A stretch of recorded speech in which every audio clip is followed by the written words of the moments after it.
ജ്വലിച്ചു വരുന്ന തീകോളങ്ങൾ എൻ്റെ നാടിനെ കവർന്നെടുക്കുമ്പോൾ അതിലൊരുവളായി ഞാൻ പെടുമോ എന്നുള്ള പേടി കൊണ്ടാണ് ഞാൻ ഈ കത്തെഴുതുന്നത്. ഞാൻ മരിച്ചാൽ എൻ്റെ സ്വത്തുക്കളും ഉടുപ്പുകളും കളിപ്പാട്ടങ്ങളും പാവപ്പെട്ട കുട്ടികൾക്ക് കൊടുക്കണം.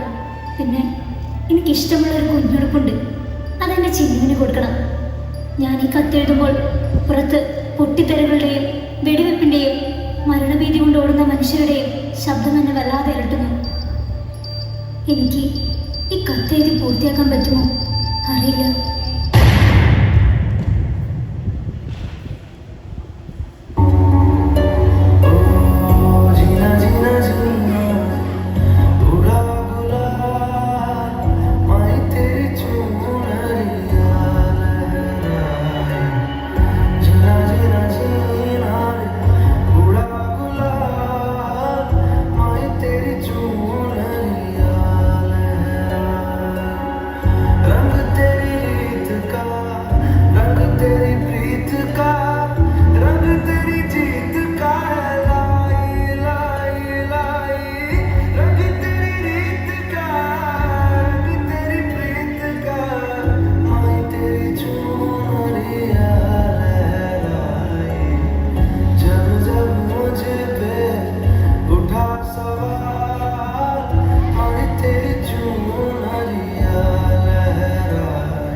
നിങ്ങൾക്കറിയോ, എൻ്റെ അനിയത്തിയാണ്.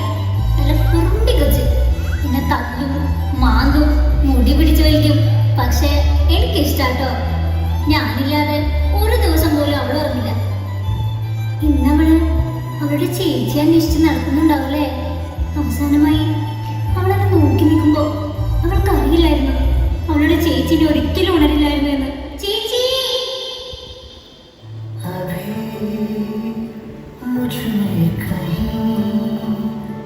बाकी थोड़ी सी है जिंदगी, जगी धड़कन नहीं, जाना जिंदा हूँ मैं तो अभी,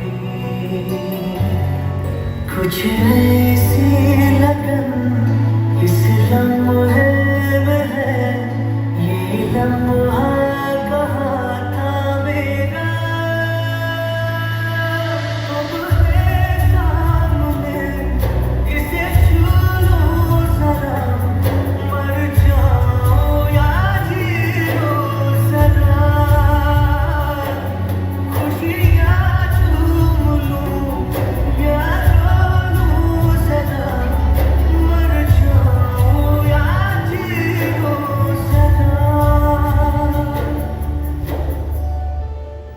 വ്യക്തിവൈരാഗ്യങ്ങളും യുദ്ധവരങ്ങളുമില്ലാതെ പരസ്പരം സ്നേഹിക്കാൻ മാത്രം അറിയാവുന്ന ആ കുഞ്ഞു മനസ്സുകളോട് നിങ്ങൾ എങ്ങനെ ക്ഷമ ചോദിക്കും?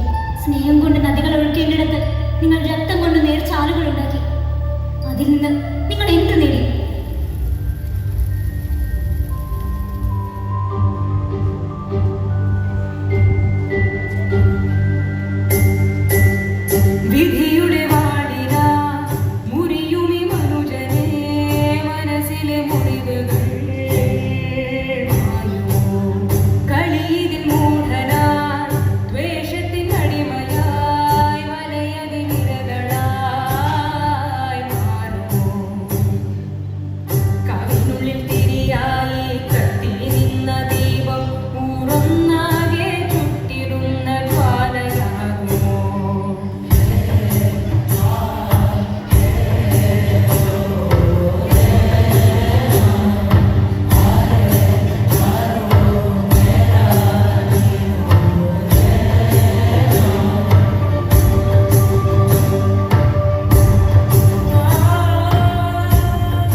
വിരിയും മുമ്പിൽ കൊഴിഞ്ഞു പോയ